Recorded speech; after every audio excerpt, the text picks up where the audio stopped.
What is the answer though? Because surely in your electorate, you're hearing from people who are suffering from higher rents while they're trying to buy a home, and because of what's happened in the last 5 years, can't get in the market.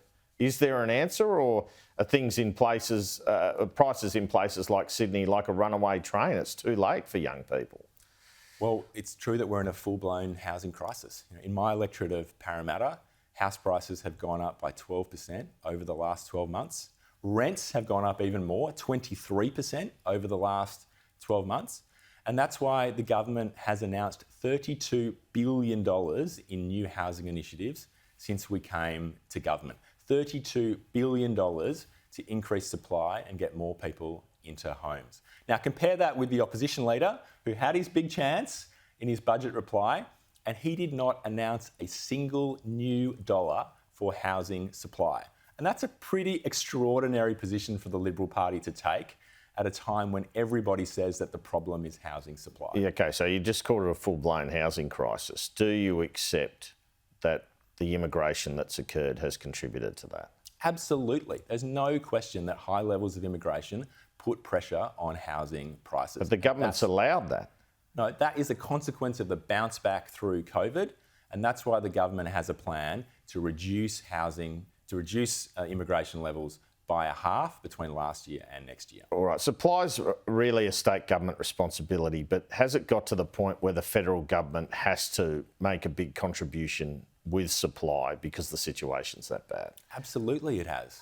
Absolutely it has. And that's why you've seen the Albanese Labor government working with our partners in the states, delivering some of the biggest housing policies this country has ever seen, $32 billion of new measures to get supply moving, to build more houses, to put downward pressure on house prices and get more people into homes. All right, Peter Dutton, you just mentioned this, he's described the Future Made in Australia legislation as giving billions to billionaires. Do Twiggy Forrest and Gina Rinehart and these sort of people need this money for their companies to progress these projects? Can you explain why this is necessary, these tax credits, etc.? I think this is necessary because budgets, Andrew, budgets have to be about more than dividing up the wealth today. They have to be about creating the wealth for the future. And Australia needs to be thinking about what are our industries of the future?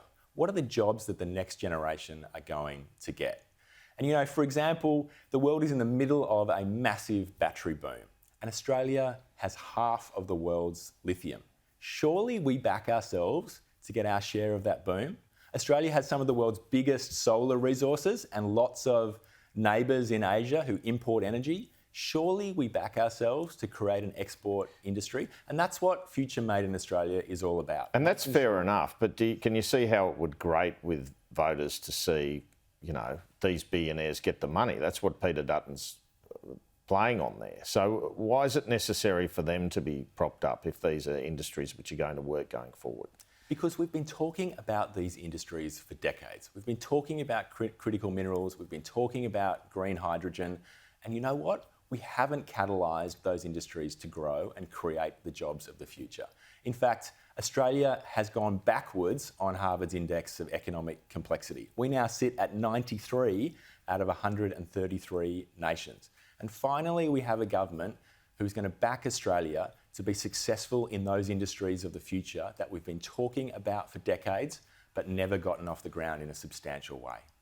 So Peter Dutton is keen to push ahead with nuclear energy. He said in his budget reply, young people support its introduction, and so does the majority of the world's developed countries. So what's your view on that? Well, if people are so supportive of nuclear energy, why didn't he have the guts to outline that policy in detail in his budget reply?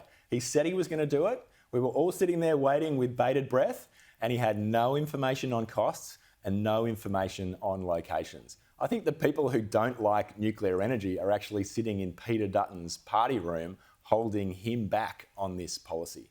Just finally, I'll mention the issue of Fatima Payman. She got herself into trouble, I guess you could call it, during the week because of the saying from the river to the sea. And we saw some division at that Victorian Labor conference and those protests. One of your friends in the parliament is Josh Burns, a Jewish MP, and there's a large Middle Eastern community in your electorate.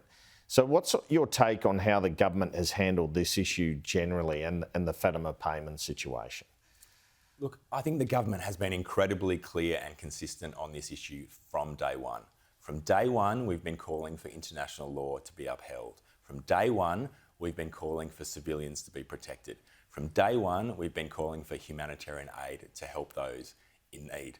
At each stage of this conflict, Australia has been clear and principled and consistent, and that's why I'm proud of the policy that Labor's put forward. And Fatima Payman, do you have some sympathy for her situation, or did she go too far? What's your view? I know, it's not really your role, you're not the leader of the party to say, but what was your personal reaction to all that? Look, my personal reaction is that Fatima Payman is a terrific colleague, and she is, as you said, under a lot of pressure. I have enormous confidence in Fatima Payman. I think she's a terrific MP, and I absolutely acknowledge her perspective on this issue, but it's not the same as mine. Andrew Charlton, thanks so much for your time this morning. Thanks, Andrew.